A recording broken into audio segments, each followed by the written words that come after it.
జూబ్లీహిల్స్ ఉప ఎన్నికల్లో కాంగ్రెస్ పార్టీ అభ్యర్థి విజయం సాధించాలంటే ప్రజలు హస్తం గుర్తుకే ఓటేయాలని రాష్ట్ర రవాణా మరియు బీసీ సంక్షేమ శాఖ మంత్రి పొన్నం ప్రభాకర్ పిలుపునిచ్చారు.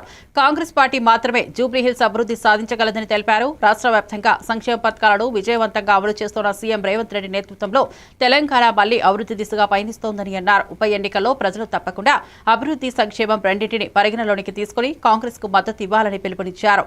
పేదల సంక్షేమం, యువత ఉపాధి, మహిళా సాధికారత లక్ష్యంగా ప్రభుత్వం పనిచేస్తోందని పేర్కొన్నారు. ప్రజలు హస్తం గుర్తుకు ఓటేయడం ద్వారా అభివృద్ధికి బలమైన తీర్పు ఇవ్వాలని పొన్నం ప్రభాకర్ విజ్ఞప్తి చేశారు.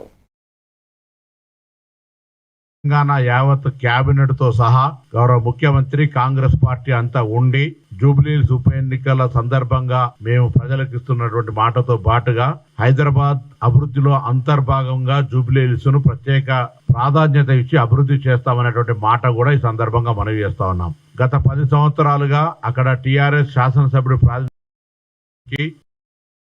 పర్యటించే సందర్భంగా చూస్తే అధికార పార్టీ శాసనసభ్యుడిగా ఉన్న ఈ నియోజకవర్గం ఇంత నిర్లక్ష్యానికి గురైందా?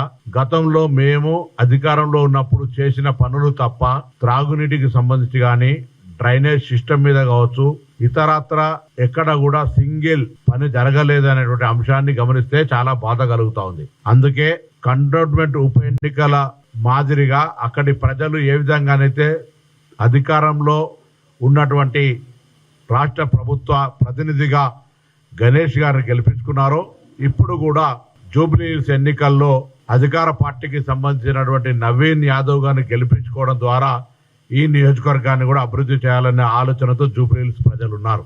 నవంబర్ 11న జరగనున్నటువంటి జూబ్లీహిల్స్ ఉప ఎన్నికల్లో కాంగ్రెస్ అభ్యర్థి నవీన్ యాదవ్ గారిని అత్యధిక మెజారిటీతో గెలిపించాలని జూబ్లీహిల్స్ ప్రజలందరికీ విజ్ఞప్తి చేస్తా ఉన్నాం.